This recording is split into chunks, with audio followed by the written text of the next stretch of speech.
Hi there, Sam Sorbo here for the Accidental Homeschooler. Today, this week we're covering steps towards maybe making the decision to educate your child at home this fall. And so I think that now's the time that we're thinking about, in a sense, next year. I know for homeschoolers in particular, we start planning around now. And for other people too, you're trying to think, maybe your child needs to change schools. Well, what school will they be going to in the fall? And so it's certainly not too early to be considering this. Maybe your child will change schools and maybe they will go to homeschool in the fall. And to that end, I've prepared these videos to help you to make the best decision for your family. I think that these days we don't necessarily consider everything as reasoned or reasonably as we should. And so this is just to help you a little bit on your journey. So Monday we talked about pros and cons. Tuesday we talked about chores, or integrating your children into the family workings, right? The workings of the family, which is a big part of home education, by the way. And it's a big part of how the school inadvertently forms a wedge between the child and the parent, because it removes the child from the family. It removes the child from the home. And so okay, I said that. And then yesterday we talked about, researching and reaching out into your community to find other people who homeschool, who have done this, who have walked this path a little bit, just to get their input, to get information, to learn some things. Today we're going to talk about doing some research on what is home education. So I know you've been doing it for a few weeks now, right? And the schools have sent home probably some curriculum, maybe not, I don't know. But that is not the curriculum that you have chosen for your family. And you're going, if I do this with my child this fall, I'm going to have to find curriculum. I'm going to have to figure out what to teach them. First of all, it's really actually not that difficult to find. I mean, curricula right now it's free. All over the web, it's free. So you could actually test drive curricula right now, just to try it. At the same time, I want to put into your mind, because you've only got a limited amount of time over the next several months, right? I want to put into your mind, do a little bit of research on home education. And to that end, I do recommend this book. It's called The Well-Educated Mind, A Guide to the Classical Education You Never Had. This is the Martha Stewart book of classical education. Now, classical education might not appeal to you. Okay, my bad. But it might appeal to you, because it is the education. Let me just say this. I read this book and I went, oh, I wish I had had that education. I mean, seriously. It's a fantastic book. It's too much. Don't think that you will do this book.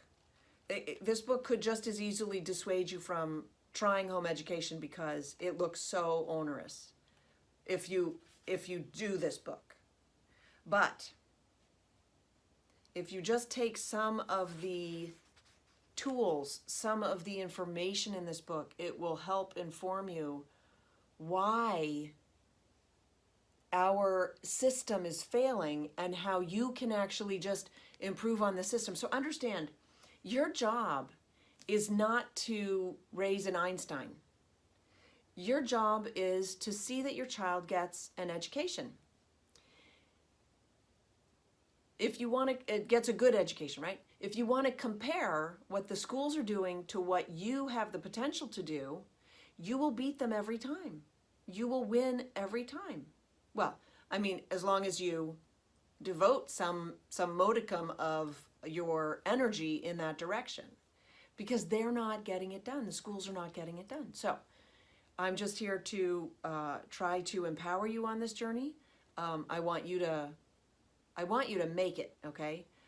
I don't want you to decide to do it if you can't do it, obviously. I still don't want your child in our public schools, but I don't want everything to just fall apart. But it won't. That's what I'm trying to tell you. You don't make the decision today. You just start doing your research. So I recommended The Well-Educated Mind. There are plenty of other books. There are plenty of other books out there. There is another one, actually. Do I have it on my shelf? No. That was dumb. I think it's over on that shelf over there. Well, I'm not going to walk away. There are plenty of other books to look into how to educate your child. And there are plenty of different curricula to get that done. So I would suggest you just start doing a little bit of research into different methods of education and think about how best to serve your child. I prefer the classical Christian method because it makes sense to me. And it makes so much more sense than what they're doing in our schools, which is why I'm just not that high on what's going on in our schools. I mean, aside from all the crap that comes home from the schools, right? Okay. My books are available at my website, samsorbo.com. They're excellent, if I say so myself, which I just did, which is really uncouth, but you know. And then this one, True Faith, that's my hubby, Kevin. Isn't he lovely? Embracing Adversity to Live in God's Light is the name of our book, came out on Valentine's Day, and we are hosting a date night for you and your spouse to join me and my spouse to talk about marriage, to talk about some of the secrets to a long-lasting and joy-filled marriage. And it might get a little bit dicey. I don't know. I can't wait. I'm very excited. And it's tonight, Thursday, April 23rd at 8:30 p.m. Just go to the link in the description and you will see it there, and we hope to see you there. It's fully interactive, so bring your questions and let's have some fun, okay? We're all stuck inside, but we can all get together this way, okay? Great. Thank you so much for tuning in. Subscribe to my channel, please. Go over to samsorbo.com for any of my stuff, and also join me on Facebook. I do live videos on Facebook as well these days, so check in there. All right, take care. Thanks.